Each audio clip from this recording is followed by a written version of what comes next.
유쾌한 남자들의 시시콜콜 토크쇼 김프로쇼 지금 시작하겠습니다. 저는 김프로입니다.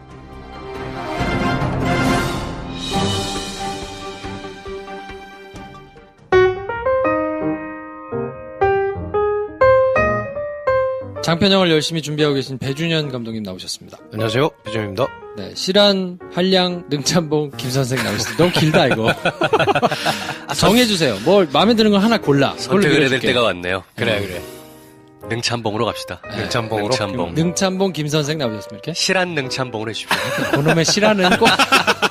자꾸 밀고 있어, 자기가. 네, 그렇지. 알겠습니다. 네. 실한 능참봉 나오셨으면 이렇게 할까요? 김참봉을 합시다. 김참봉. 김참봉. 실한 김참봉 나오셨습니다.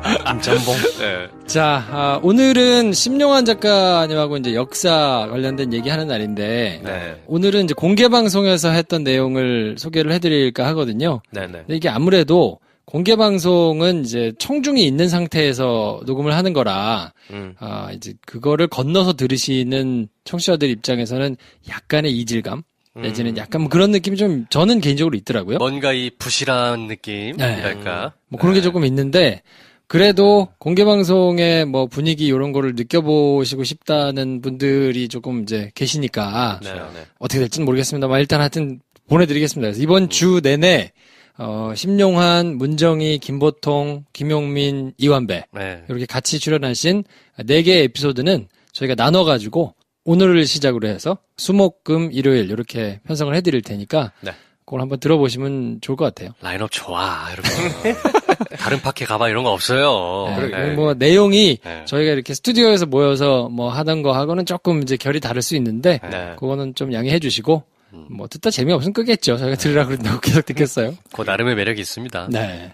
자, 오빠 생각. 오늘의 빠따. 요거 이제 빠따로 보내주신 것 같기도 하고. 네. 오랜만에 보는 또 빠따네요. 네. 근데 20대 후반 남자분인데, 내용을 굉장히 사실은 길게 보내주셨는데, 네. 보니까 그렇게 길 필요가 없다. 아, 그래서 쭈르기 줄여가지고 짧게 내용만 간추렸거든요. 김 선생님께서 먼저 소개를 해주시죠. 일단 20대 후반 남자분이라는 것만 봐도 내용 안 읽어도 빠따예요. 어서 아유. 그래도 읽어볼게요. 네. 야, 이거 진짜로 이렇게 해야 됩니까? 욕을 듣고 싶다는 거죠, 지금. 우리한테. 안 해, 이 새끼야! 내 미쳤냐? 니한테 이중으로 욕을 해주고? 네, 이렇게 말하고 싶네요. 우리가 보통 이런 공식 질문 있잖아.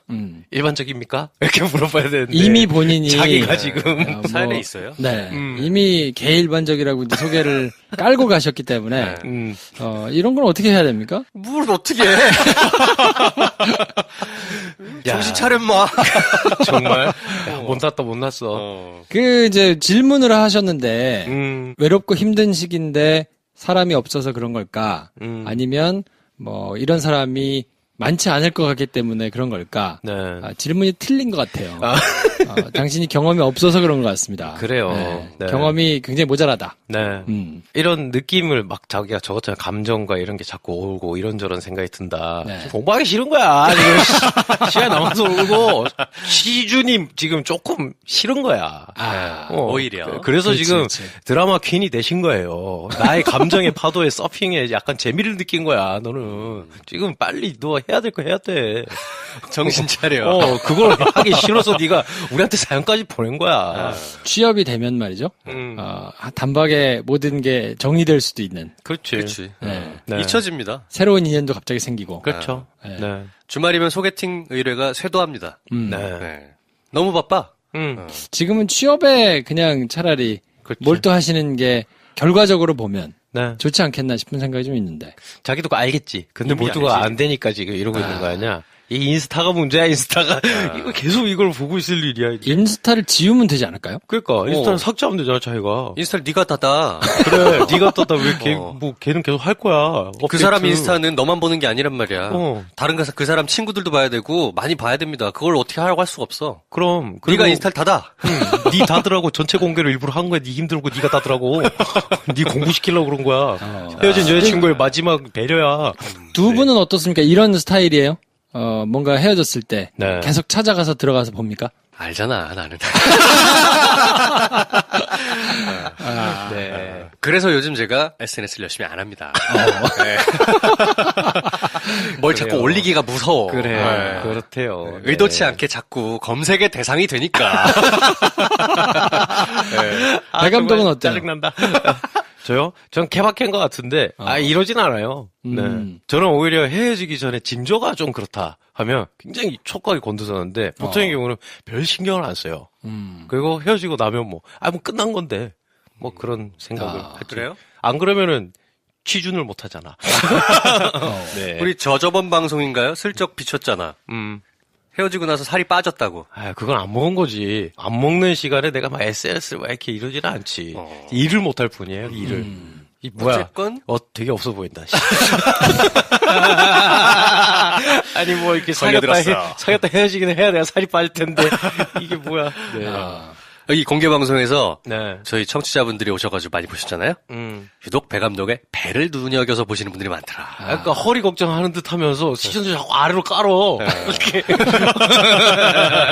왜 배 감독인지를 하여튼 보여드렸습니다. 심지어 그 배가 귀엽다는 얘기를 조금 남기신 분들도 계세요. 취향 이상해.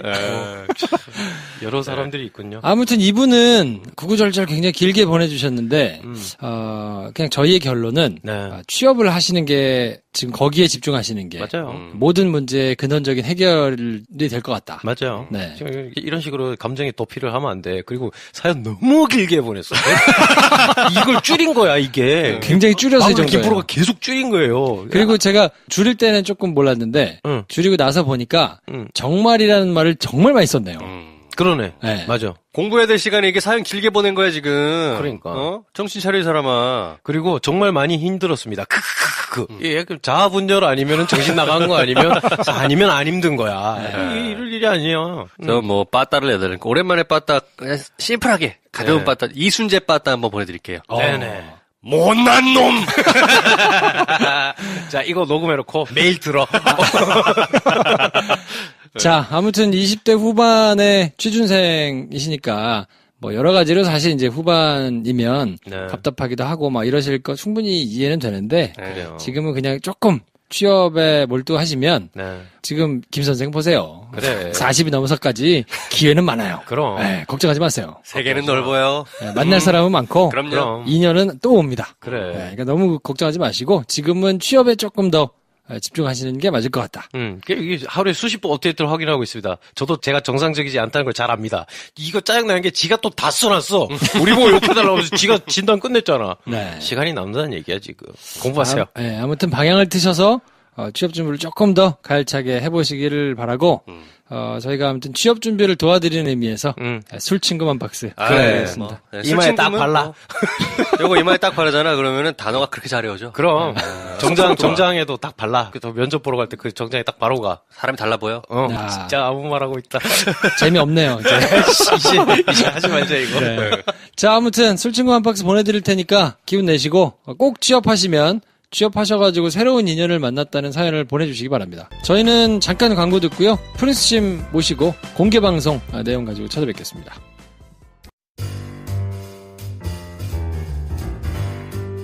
자, 프린스심 모시겠습니다. 감사합니다. 자, 인사 말씀 한번 하세요. 심용환이고요. 만나서 반갑습니다. 네.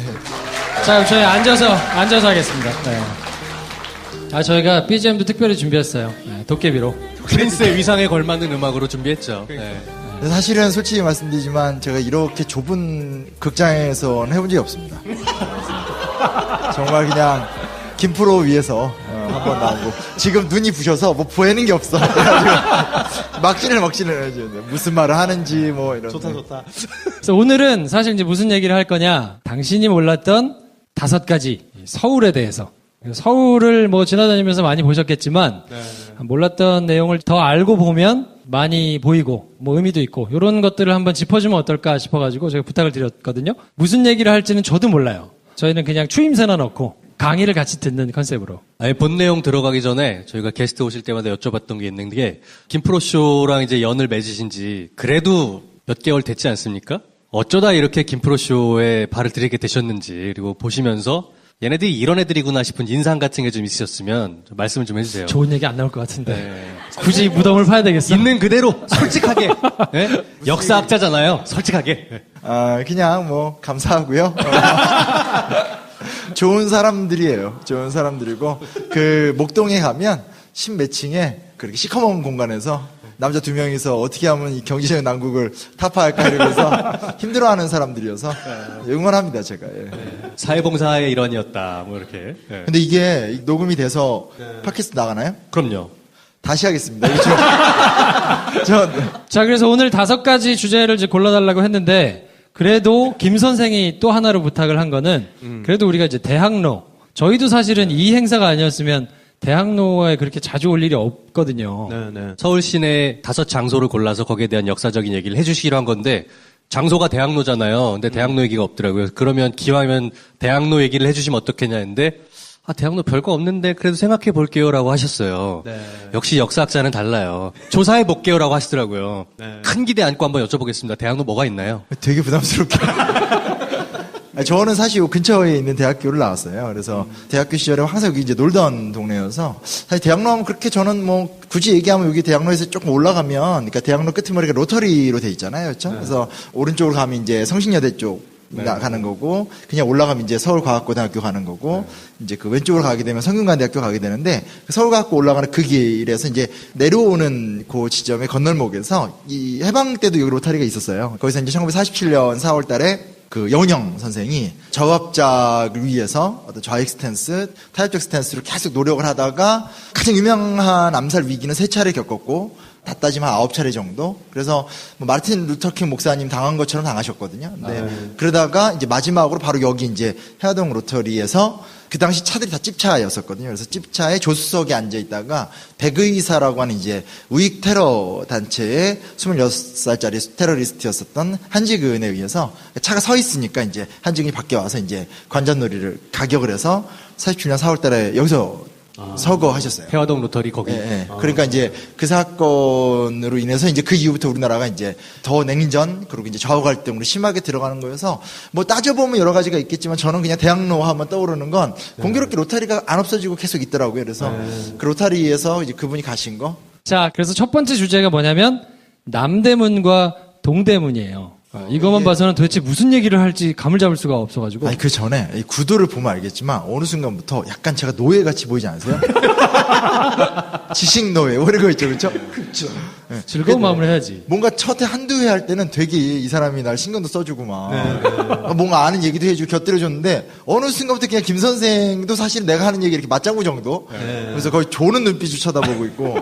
김프로가 언론인이었잖아요. 언론인한테 그렇게 당하시고도 아직 모르세요? 아니, 오늘 얘기, 서울 얘기인데요. 그냥, 이게 되게 오래된 도시잖아요. 그러니까 고려 시대 때도 남경이라고 해서 길지로 불렸던 지역이었고, 그리고 어찌됐건 500년간 사대문 안에서 너무나 많은 일들이 있었고, 그 이후에 해방 이후에도 계속 이제 쌓여왔었던 중첩된 공간이기 때문에 어디가 유명하고 어디가 유명한 건 사실은 다 아는 얘기여서 그 얘기까지 제가 드릴 필요는 없지만 거기 갔었을 때 느끼는 느낌의 어떤 그런 수준의 문제, 감동의 문제라고 해야 될까요? 그런 거는 좀 확실히 좀 다른 것 같아요. 그래서 그런 부분에서 그냥 작은 팁들 지금 다 풀면 나중에 이 사람이 더 센 걸 원하기 때문에 작게 소소하게 갈 생각이고요. 그리고 혹시나 관심 있으시면 저기 서울 시민청 가면 서울 시민청 지하에 서울 서점이 있어요. 그래서 거기에서 서울시사 편찬위원회라든지 서울시에서 굉장히 많은 자금을 들여서 오랫동안 노력을 해서 이제 서울시와 관련된 각종 자료들이 다 있어요. 그래서 혹시나 서울에 관심이 있다라고 하면 고서점을 한번 방문하시면 얇게 쉽게 보는 책부터 시작해서 이렇게 두꺼운 책까지 있으니까. 아니, 거기를 안 가려고 김프로쇼를 듣는 거예요. 거기를 갈 것 같으면 내가 강의하지. 그런 거 아니에요? 점점 그런 거 아닙니까, 여러분? 점점 얄미워.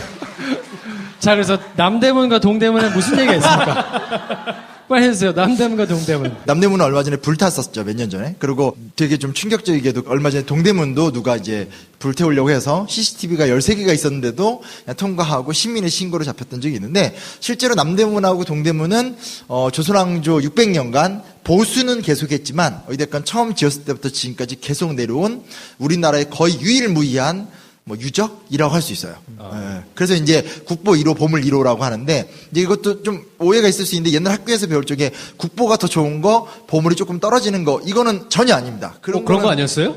우리 다 그렇게 그래요? 알고 있었는데. 그러니까 나도 그렇게 알고 있었어. 근데 전혀 아니에요. 전혀 아니고 진짜요? 그냥 남대문하고 동대문 두 개가 둘 다 소중한데 남대문을 국보 1호로 정한 거예요. 근데 이제 동대문을 뭔가 해줘야 되잖아요. 그래서 보물이라는 개념을 갖다 낀 거예요. 아, 진짜요? 그러니까 전혀 그 국보보다 보물이 더 낫다 이거는 잘못된 아니었고요. 전혀 아니에요. 그리고 왜 국보 이런 줄 아세요? 이게 이제 박정희 대통령 때부터 이렇게 시작된 건데 뭐냐면 남대문을 기준으로 이렇게 호수를 정했어요. 그러니까 1호라고 제일 좋은 게 아니라 남대문을 1호로 하고 거기서부터 이제 원거리로 이렇게 가까운 데일수록 번호가 높고 거리로. 멀리 갈수록 번호가 떨어지고 물론 나중에 생긴 거는 이제 그 뒤에 일련 번호가 붙는 거기 때문에 약간 그 개발 시대 때 이제 그렇게 됐던 배경이 있다는 것도 알면 좋으실 것 같고요. 근데 사실은 제일 뭐가 있냐면 그 일제시대에 들어오면서 성곽을 다 헐었잖아요. 그래서 뭐 서대문 이런 거 존재하지도 않고 그때 썼던 문은 뭐 옮겨져서 무슨 호텔 대문으로 쓰고 이런 게 있는데 그 남대문하고 동대문은 그대로 놔뒀어요. 그걸 왜 그대로 놔뒀냐면 들으면 되게 기분 나쁠 얘기인데 임진왜란 당시에 카토 기요마사가 이끌던 군이 남대문으로 들어왔고 고니시 유키나가 이끌던 군이 동대문으로 입성을 했어요. 그래서 두 부대가 10만 대군을 끌고 와서 서울을 점령했던 근데 그때는 이제 임진왜란 때 우리나라를 장악하지 못했잖아요. 그러니까 이제 지금이라도 뒤 늦어서 우리가 이렇게 했다라는 그런 의미 속에서 그 두 개는 기념물로 사실은 그대로 남겨뒀던 거예요. 그러니까 남대문하고 동대문이 남겨진 이유는 사실 생각보다 이렇게 유쾌한 이야기는 좀 아닌 거죠. 그러네요. 네. 시작부터 분위기 굉장히 안 좋아지죠? 어떡할 거야. 네. 뭔가 역사가 희망이 돼야 되는데. 대학 로타에서 여운여 선생님 돌아가신 얘기하고 남대문, 동대문 다 점령군 얘기였고. 근데 아무튼 남대문하고 동대문은 그런 의미 때문에 살아 있었던 거고 성곽이 다 부서진 거를 최근에는 사실은 그 성곽을 복원하기 위한 노력을 되게 오랫동안 많이 해왔기 때문에 어떤 특정한 정치적 이해관계를 갖고 이 복원되어가는 문화재를 뭐 담장을 헌다라든지 시민에게 개방이란 이름으로 함부로 지금의 어떤 이런 성곽 살리기나 여러 가지 것들을 정치 논리로 하는 건 안 된다. 특정 정치인을 비방하는 건 아니고요. 그런 걸 좀 시민들이 같이 관심 가졌으면 좋겠다고 하면서 더 내용은 무게가 있게 하고 큰일 났네. 이거. 네. 그 다음으로 꼽은 게 인사동과 북촌이에요. 사실 인사동은 저희가 이제 처음 녹음을 시작했던 곳이 낙원상가 옥상인데, 진짜? 예, 그러다가 이제 옮겨왔거든요. 왜 이렇게 딱하게 쳐다봐요? 그럼 안 돼요? 낙원상가도 아니고 낙원상가 옥상이니까. 야, 거기도 옥상이 있어요. 그렇게 시작한 거예요? 네. 근데 아무튼 아니 너무 우리 그때보다 많이 좋아진 거예요, 지금. 제가 프린스가 맞는 것 같습니다. 너무 안타깝다. 저 그런 생활 해본 적이 없어요. 옥상에서 막 했어요. 큰일 났네. 이거 녹음 어떡하지, 이거. 네, 그래서 저희는 인사동을 뭐 그때는 이제 뭐 자주 왔다 갔다 하고 뭐 점심 먹으러 다니고 뭐 이런 거 그런 기억만 있으니까 인사동이 옛날에 비해서는 지금 거의 이제 화장품 거리 됐잖아요. 중국 사람들 많이 오고 거기 또 호텔을 그렇게 짓거든요. 그래서 그 인사동 주민들은 실제로 그거에 불만이 굉장히 많더라고요. 중국 사람들을 상대로 한 7, 8층짜리 관광 호텔들이 너무 많이 들어와서 그것들이 인사동의 이런 뭐 정치를 망친다. 그래서 뭐 그런 게 많기는 한데 그 인사동과 북촌에서는 도대체 어떤 얘기를 낙원상가 가시면 지금도 가면 알지만 낙원상가가 밑에 뚫려 있잖아요. 뚫려서 이제 차도 있고요. 차도로 왔다 갔다 하게 돼 있고 그 위에가 이렇게 건물이잖아요. 그 왜 그랬냐면 원래 그 낙원상가 거리가 옛날에도 장터였어요. 아마 지금도 가보시면 알겠지만 거기가 무슨 국밥 2,000원짜리 있잖아요. 그렇죠. 근데 그 길 뚫려 있는 거기가 다 장터였어요. 장터. 그러니까 거기는 그러니까 길이 막혀 있던 길이었어요. 조선시대 때부터 구한말까지 해방 때까지 계속 막혀 있었고 우리가 지금 남아 있는 그 낙원상과 근처에 이렇게 맛있는 집들 많잖아요. 그런 게 꽉 차 있었던 거리였었기 때문에 그 거리를 훼손한다라는 것은 상상할 수 없었던 건데 서울의 규모가 넓어지니까 이제 거기를 뚫어야지만 하는 상황이 생겨서 사실은 낙원상가를 만든 거예요. 그래서 낙원상가 이렇게 밑에가 뚫려 있고 위로 이렇게 있잖아요. 그래서 지금은 그런 식의 건물을 생각할 수는 있는데 그때는 이제 그거밖에 없었거든요. 왜냐면 이제 말 그대로 고육지책으로 여기가 그래도 우리 서울에 굉장히 어떤 그런 서민들의 애환이 서린 공간인데 이거를 파괴할 수는 없다. 그럼 어떡하지 해서 이렇게 사실 이렇게 뚫어서 올린 건물이라는 거 알아두시면 좋을 것 같고요. 우리가 인사동이나 북촌을 많이 가면서 한옥 투어 하잖아요. 이렇게 사진 찍고 음식 되게 맛있는 거 먹고 하는데 아주 냉정하게 얘기하면 인사동이나 북촌에서 볼 수 있는 대부분의 한옥들은 다 일제시대 때 만들어진 한옥이에요. 요게 핵심 포인트예요. 무슨 얘기냐면 물론 일제시대 때 만들어진 한옥이라고 하면 그럼 그거 뭐 친일파 이런 얘기를 하는 게 아니라 원래는 이 조선시대 때는 한옥의 규모가 되게 컸어요.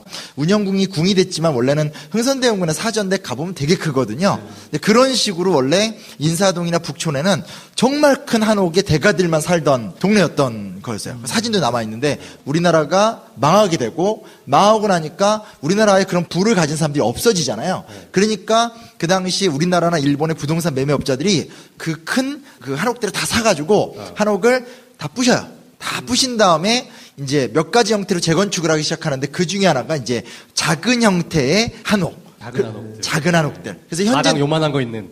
네, 그냥 우리가 가서 이제 인사동이나 북촌에서 식사하거나 물건 사는 그 한옥집들 있죠. 그건 다 일제시대 때 원래 있었던 한옥을 다 이렇게 짝해서 만든 작은 한옥의 규모예요. 그래서 이 한옥에 대한 오해를 갖고 계신 게 한옥은 언제나 규모가 좀 작고 작은 공간을 넓게 보고 이런 생각 많잖아요. 왜냐면 한옥이 창이 많고 꼭 마루가 있고 막 이러니까 작은 공간을 굉장히 넓게 보이게 하는 힘이 있다 이렇게 얘기하는데 사실은 이 원래 인사동이나 북촌에 있었던 정말 잘 살던 조선 엘리트층들의 한옥은 우리가 지방 가서 볼 수 있는 그 큰 집들 있죠. 그런 99칸짜리 뭐 그런 규모 정도로 큰 집들이 있었던 거고 지금 볼 수 있는 건 대부분 다 일제시대 때. 그래서 생각해 보세요. 우리나라가 건물이 딱 세 종류 건물이거든요. 하나가 뭐냐면 개량 한옥 거의 없죠. 그리고 또 하나가 옛날에 기억하시겠지만 위에는 단자형 주황색 기와로 돼 있고 그렇게 앞마당 있고 새 들어서 사는 디귿자 기역자형. 사실 우리도 아주 어렸을 때 얘기인데 이제 그런 거 그 있었던 한옥들을 뽀갠 다음에 그런 식의 앞마당 있는 개량 양옥과 그 옛날에 그거 기억하세요? 이렇게 그 2층으로 양옥이 돼 있고 앞에 큰 대문 있고 문 열고 들어가면 마당 있고 1층 있고 2층 있고 2층에는 꼭 이렇게 앞에 큰 약간 옥상같이 이렇게 나와서 이렇게 미음자로 박혀 있고 슬라브 집이라고 했죠, 그걸. 그러니까 슬라브 집에서 2층 양옥으로 되는 거. 네. 그게 이제 2층 양옥이 슬라브 집이 2층 양옥으로 발전하게 되고 그게 나중에 연립이나 다세대로 발전하게 된 거예요. 그래서 그 아파트를 제외한 나머지 어떤 건축 양식은 다 일제시대 때 있었던 거고 우리가 가서 느낄 수 있는 사실 인사동이나 북촌에서의 어떤 한국적인 것, 어떤 그런 한국의 한옥이라고 하는 건 사실은 1910년, 20년대 때의 감수성인 거지 조선시대 때 건 아니에요. 그나마 유일하게 느낄 수 있는 건 북촌 얘기가 나왔지만 북촌 바로 딱 올라가면 윤보선 생가 있잖아요. 저 20하고 윤보선 대통령. 그 윤보선 생가가 그래도 이제 가장 크고 잘 보존되어 있는 현재도 사람이 사세요. 그래서 그게 이제 있는 거기 때문에 그래서 이건 다 일제 잔재 이렇게 느끼시라는 게 아니라 그냥 이게 생각보다 옛날 게 아니구나.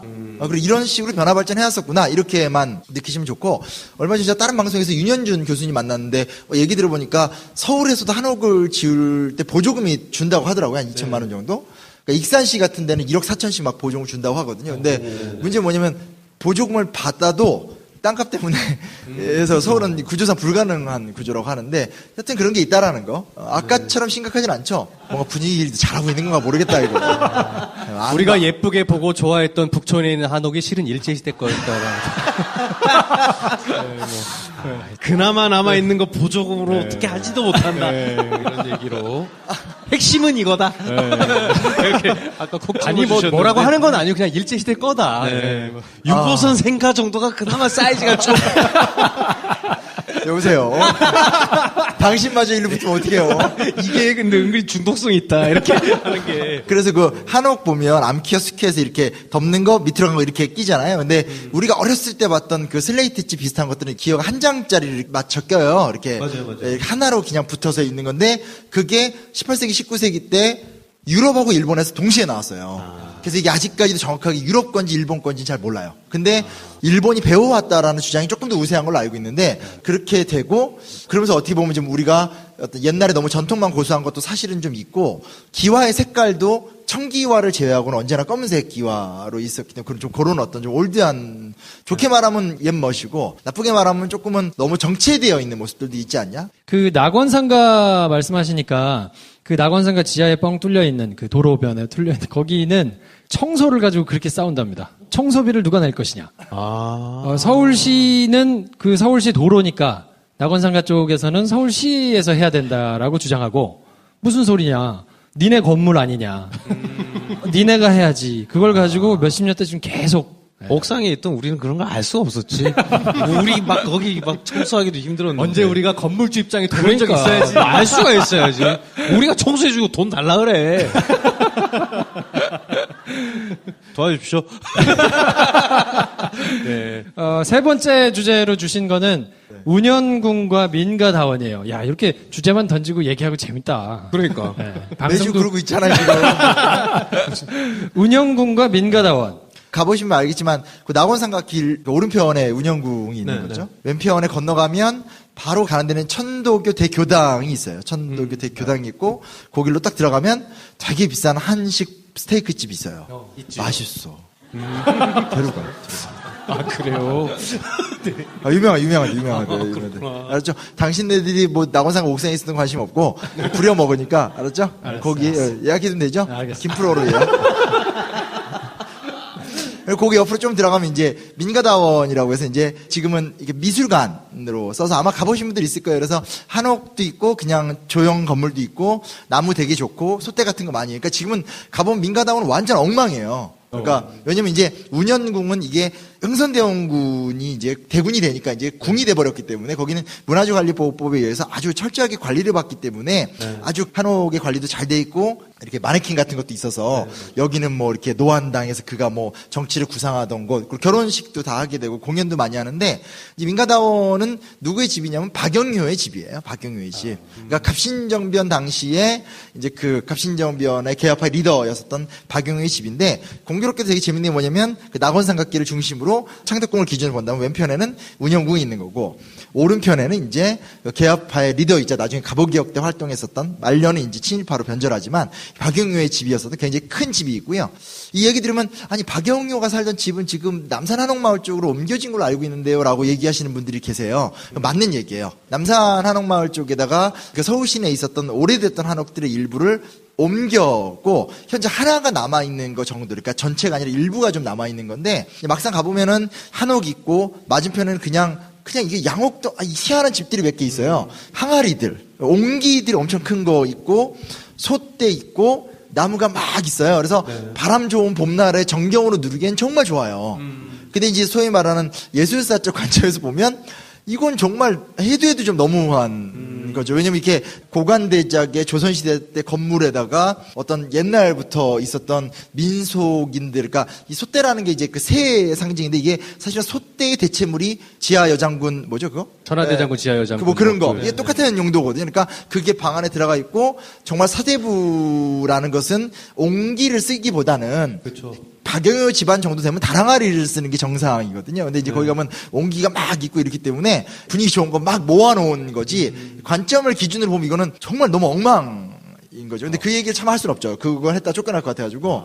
예. 그런 건데 어찌됐건 그냥 가면 인상적인 게 뭐냐면 지리 위치상 한편에는 쇄국정책을 끝까지 이루어내고 싶었던 당대의 보수적인 개혁론자였었던 흥선대원의 집이 있고 바로 그 맞은편에 물론 중앙에는 천도교 대교당 그러니까 3.1운동의 중심지가 있고 거기를 딱 통과하자마자 흥선대원군과 전혀 반대편에서 나라를 살려보려고 했었던 급진개화파들의 모임 장소이자 그 박영효의 집이 이렇게 있어요. 근데 이거는 조금만 책이나 자료를 찾아보시면 지금은 그 민가다원 빼놓고 나머지는 다 없는데 예를 들면 그 위로 올라가면 헌법재판소 있잖아요. 근데 헌법재판소도 김옥균의 집인가 뭐 아무튼 그러고 그 위치 하나하나가 지금은 다 없는데 창덕궁 인근 일대에 사라진 지역들이 다 사실은 급진개화파들의 뭐 홍영식 이런 사람들이 다 집들이에요. 그 터들이요. 집은 안 남아있지만. 남아있는 거는 대원군하고 민가다원의 일부밖에 안 남아있는 거긴 한데, 우린 보통 이제 완전 정적인데, 실제로는 정말 이 동네에 살면서 담아놔두고, 야, 쟤네 무슨 얘기 하는 거야? 뭐 이렇게 되면서 꾸렸었던 되게 긴장이 팽팽했던 공간이에요. 조금만 찾으면 서울 사대문 안에 북촌하고 거기는 이렇게 다 나와요. 어렵지 않고 지금도 거기가 뭐 헌법재판소나 이렇게 유명한 지역들이어서 돌아다니는 맛이 좀 있어요. 지금은 없어졌는지 모르겠지만 옛날에는 헌법재판소 앞에 해물집이 그렇게 맛있었어. 해물집? 사줘. 알았지? 낙원상가 밑에도 괜찮은 집 있어요. 그리고 지금 그 현대 구사옥 있잖아요. 그 현대 구사옥도 지금 잘 생각 안 나는데 거기도 무슨 연유가 있고 뒤로 가면 삼천공원도 있고 해가지고 오늘 우리가 돌아다녀 보더라도 그 현대 구사옥은 거기가 옛날에 그 정몽헌인가? 네. 회장. 그래서 원래는 숙제인가요? 정몽구가 적 계승자라고 생각을 했는데 정몽구한테는 현대자동차를 주고 그 당시 나머지 현대 아산을 정몽헌 씨. 정몽헌 씨한테 줬는데 정몽헌 씨가 거기서 뛰어내려서 돌아가셨거든요. 아, 그 건물. 예, 되게 이렇게 좋고요. 보는 맛이 있어요, 진짜. 보는 맛이 네. 있고 삼천공원 같은 데는 이렇게 개발이 잘 된 데는 아니지만 되게 이게 여름이나 이렇게 봄철에 하면 되게 시원하고 조금만 여력이 되면 성균관대 후문으로 가는 데 있어요. 봄철에 아마 아카시아 꽃 어마어마하게 펴서 그 향기가 확 해서 거기서 제가 대학교 때 여자친구랑 헤어졌거든요. 그래서 걸어가면 좋아요. 아, 헤어지고 걸어가면 좋다. 그러니까 조금 총 맞고 떨어지고 헤어지고. 고등학교 때 공부는 잘 못했지. 요점을 기억하지 않고 뭘 막 신나게 떠들면 애들만 기억하고 막 이러는. 말씀하신 데가 현대 개동사옥이에요. 네. 개동사옥 오른편이 거기도 궁이잖아요. 그러니까 궁하고 개동사옥으로 올라가는 조그만 그 골목길이 있거든요. 거기에 커피숍이 하나 있어요. 그 커피숍 사장님이 김프로쇼 팬이고 저희 인스타로 팔로우 해주고 계세요. 제가 그래요? 아, 그래? 그 가게 이름을 잠깐 까먹었는데 그때 저희한테 토요일이라면 저도 갈 수 있겠네요. 가까우니까 이렇게 하셨었어요. 혹시 오셨습니까? 혹시 오셨는지 모르겠는데 안 오신 것 같죠? 안 오셨네요. 네. 안 오셨네요. 사실은 옛날에는 더 예쁜 카페나 이름 없는 공간이 많았는데 지금 그건 거의 없어져서 많이 아쉽지만 그래도 조금만 이렇게 찾아보고 가시면 되게 좋고 그건 뭐 언제 한번 되게 정리된 걸 올리든지 한번 해보죠. 하면 좋을 것 같고 그러니까 이런 거 있잖아요. 뭐 어디 가서 가이드랑 따라간 다음에 여기가 윤동주가 씻었던데 하면서 윤동주 비석 이거 완전 거짓말이거든요. 그냥 동네 윤동주가 살았던 적이 있는데 그거를 그 지자체에서 뭔가 이렇게 띄우고 싶어가지고 이렇게 만들고 이런 게 사실 되게 많아요. 그래서 나 그 윤동주 시비 앞에서 아 여기서 썼구나 이러면서 되게 감동했었는데 지자체한테 속은 전혀 아니, 그거 전혀 아니에요. 삼천공원 안에 들어가면 염상섭 소설가의 몰라요. 동상이 있어요. 그건 거기서 쓴 거 아니죠? 잘 모르겠어요.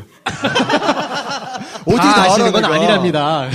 아니, 다 알 수가 없지, 뭐. 그리고 그냥 생각난 게 말씀드리면, 우리가 덕수궁이라 했는데 가을에 되게 예쁜데, 저는 항상 추천하는 건 그 성균관 있잖아요. 성균관 대학교 말고, 성균관을 가을이나 겨울에 가시면 좋아요. 600년 된 은행나무 두 그루가 있어가지고, 진짜 600년 됐거든요. 그냥 보면 600년 된 것 같아. 아 진짜요? 나무가 너무 크고 늙었어요. 그래서 이게 쇠 기둥으로 이렇게 받쳐서 이렇게 버티고 하는데, 근데 그 600년 된 은행나무 은행이 다 떨어지고 몇 그루의 나무들도 이렇게 단풍이 내려진데 성균관대생들이 잘 안 들어와요. 그래서 거기가 사진 찍으면 너무너무 예쁘고, 그리고 겨울에 눈 싹 오면 내 집 앞에 오는 눈은 짜증나잖아. 근데 특히 겨울이면 학생들도 없어. 그리고 눈이 오면 궁을 갈 생각을 하지 성균관을 갈 생각 안 하거든요. 근데 가면 사각형의 공간에 이렇게 눈이 싹 있는 데서 첫 눈 밟으면 사진 찍고 하면 뭐 해줘도 이래. 해줘도. 근데 내 다음 말을 예상하셨나 봐요. 프린스께서. 그렇게 딱 사진 찍고 사귀고 아카시아 떨어질 때 헤어지고. 완전 팍. 시 쓰고.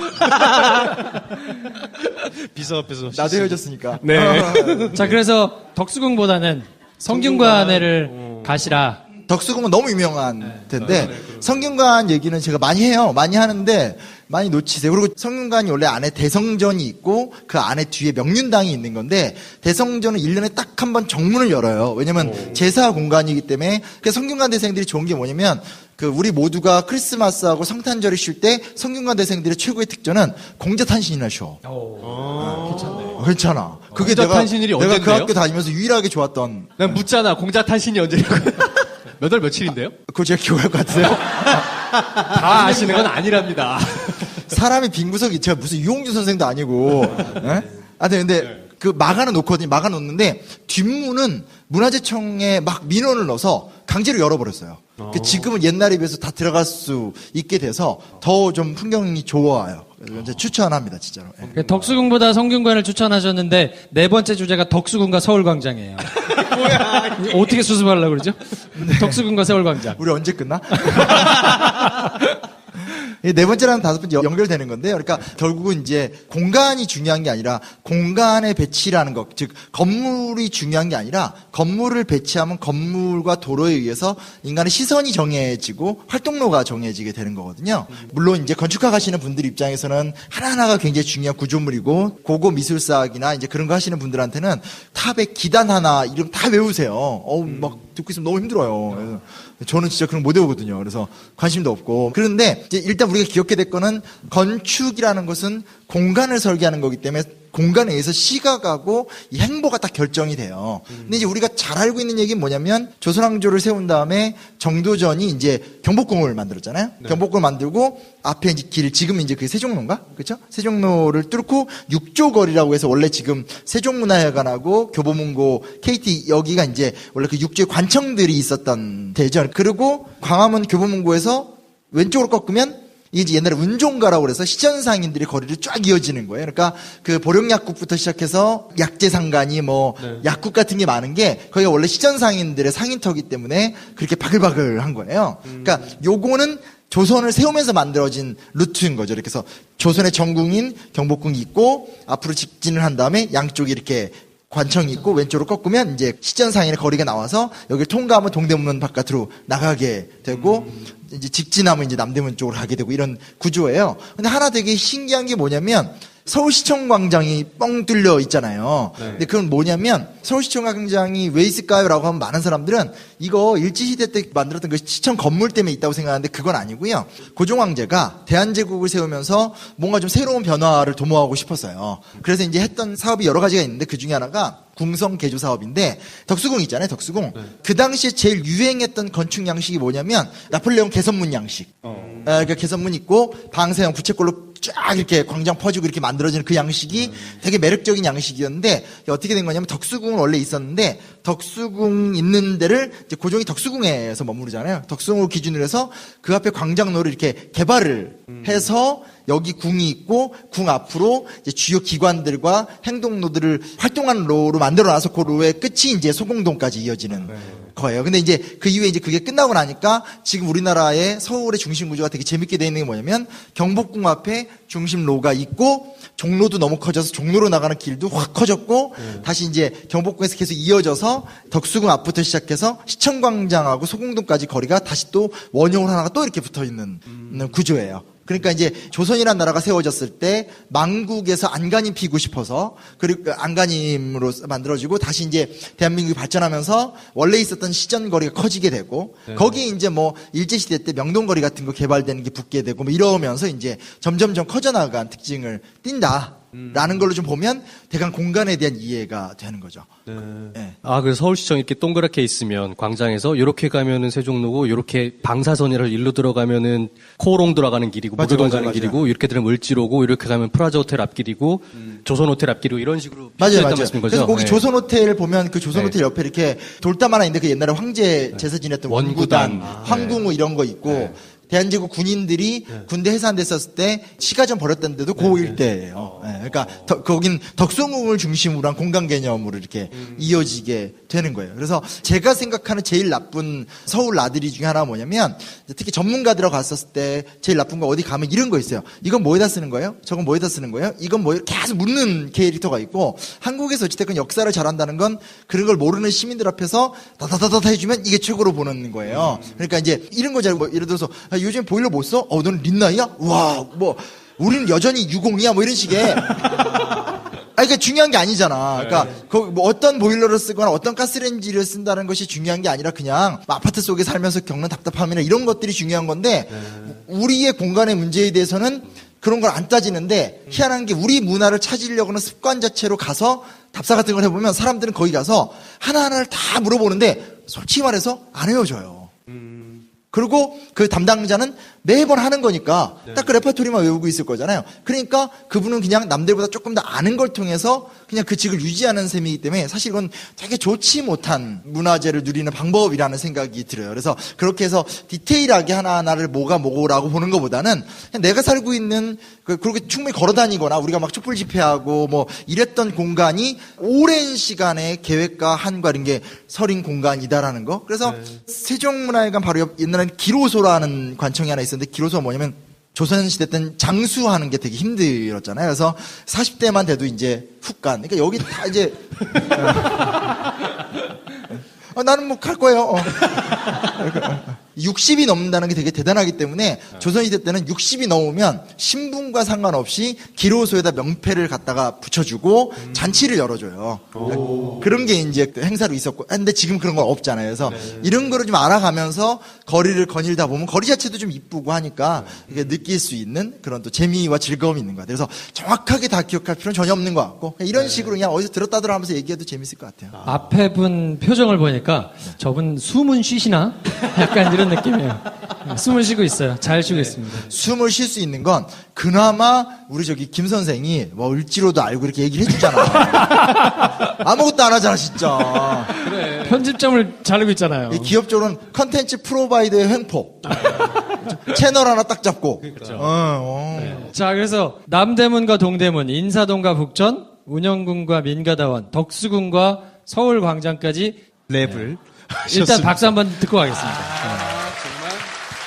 아니, 저희가 이제 재밌으라고 그냥 얘기하고 하는데, 진짜로 준비를 많이 하세요. 굉장히 열심히 준비를 다 찾아가지고 저희를 막 볶으면서 이제 준비를 막 하시거든요. 근데 저희가 사실 이렇게 이야기를 모셔서 들을 수 있다는 것만 해도 이제 굉장히 영광이라고 생각하고요. 진짜로요. 마지막이 방금 전에 나온 이제 소공동 신세계백화점을 마지막으로 찍어주셨는데, 여기에는 그러면 어떤 내용이 들어있습니까? 그럼 뭐 특별한 건 아니고요. 소공동에 가면 신세계백화점하고 롯데백화점하고 롯데 영플라자인가 뭐 있어요. 제가 뭐 가는 백화점이 잘 모르는데 거기가 일제시대 때도 유명한 미스코시랑 조지아 백화점이에요. 건물들이 영플라자는 그냥 터고 조지아 백화점을 개조한 게 아마 신세계인가 그럴 거예요. 그 건물 그대로 남아 있는 거고 이상의 글을 보면 이상이 이제 그 미스코시 백화점인가에 올라가서 막 갈등하고 방어하는 게 거기서 했던 거라고. 영화 암살에서 재현해낸 만들어낸 세트가 그 미스코시 백화점을 기반으로 했다고 하던 얘기가 있었어요. 이런 얘기. 이런 걸 하란 말이야. 그러니까 아니 도움이 세 되고. 개를 던지면 하나는 해줘야지. 해줘야지. 그치. 그러니까. 을지로 이러고 있다. 아유, 진짜. 영화 암살에서 이래야지. 자, 그럼 이 타이밍에 김 선생의 롤이 있어요. 이런 이제 말이 막 거칠어지기 시작한다. 그러면 이제 김 선생의 멘트가 준비된 게 있죠. 아유, 근데 사실 이렇게 강의를 들으면 너무 즐겁고 좋잖아요. 근데 한번 들으면 까먹습니다. 네. 가지고 계셔야 되거든요. 확인을 해야 돼요. 뭐라고요?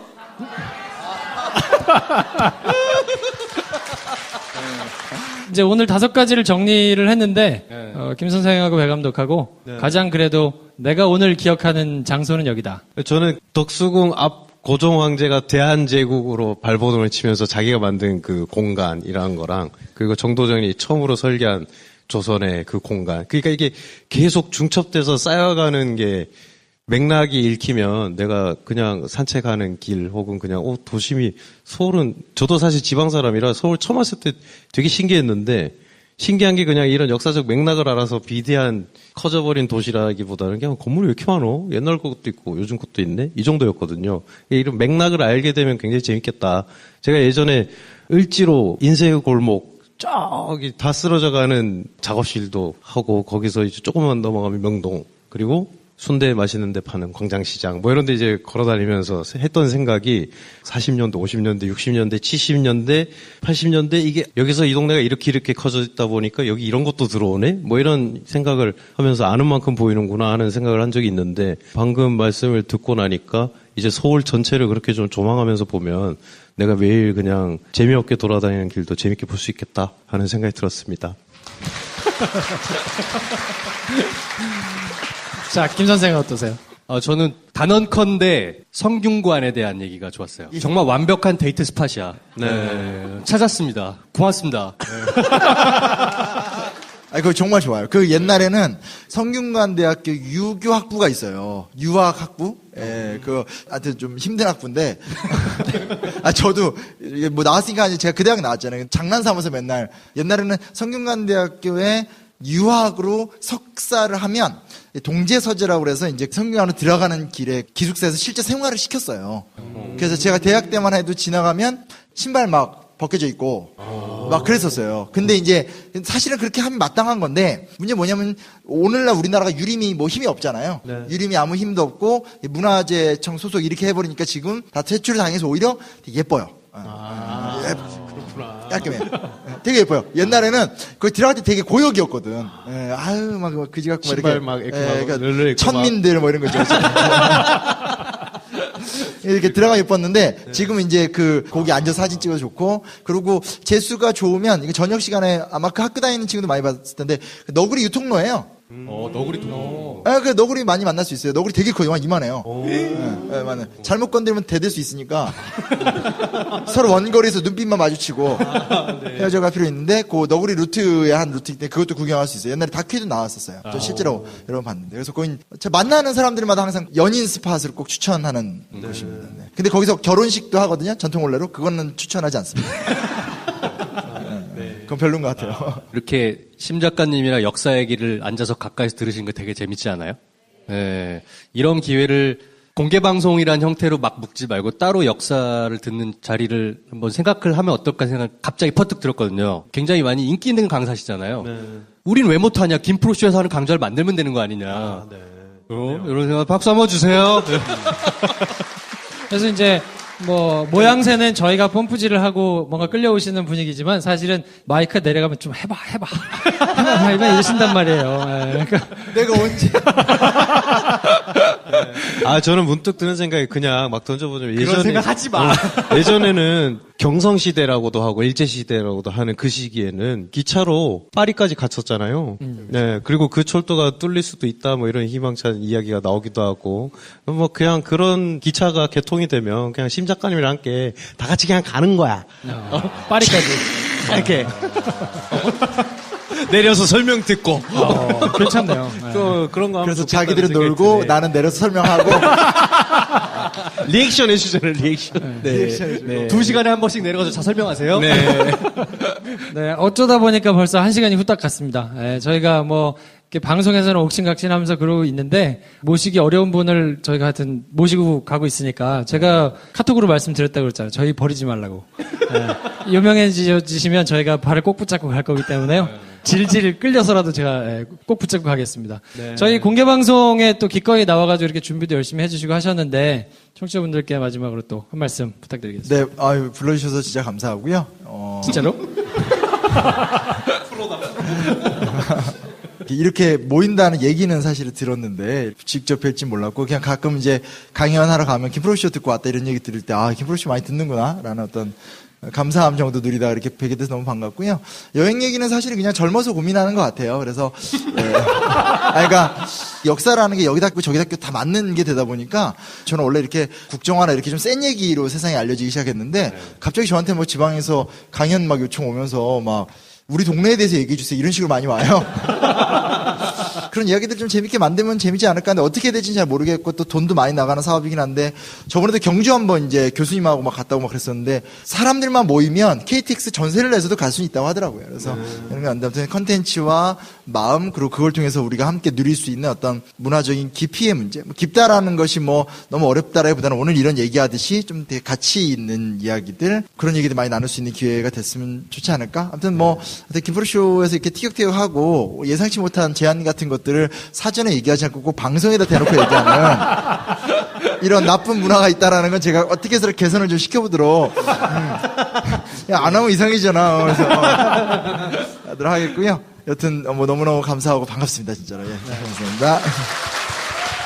자, 1시간 동안 귀한 말씀 해주신 심영관 작가님 감사드리고요.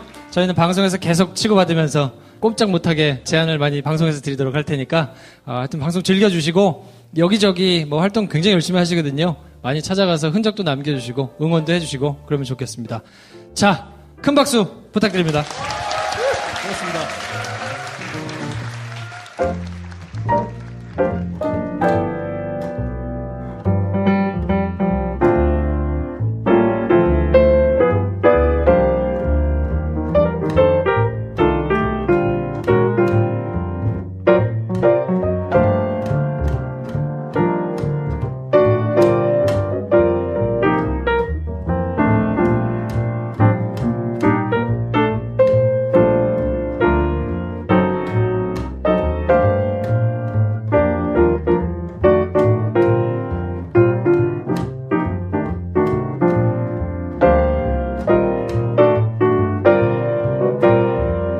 네.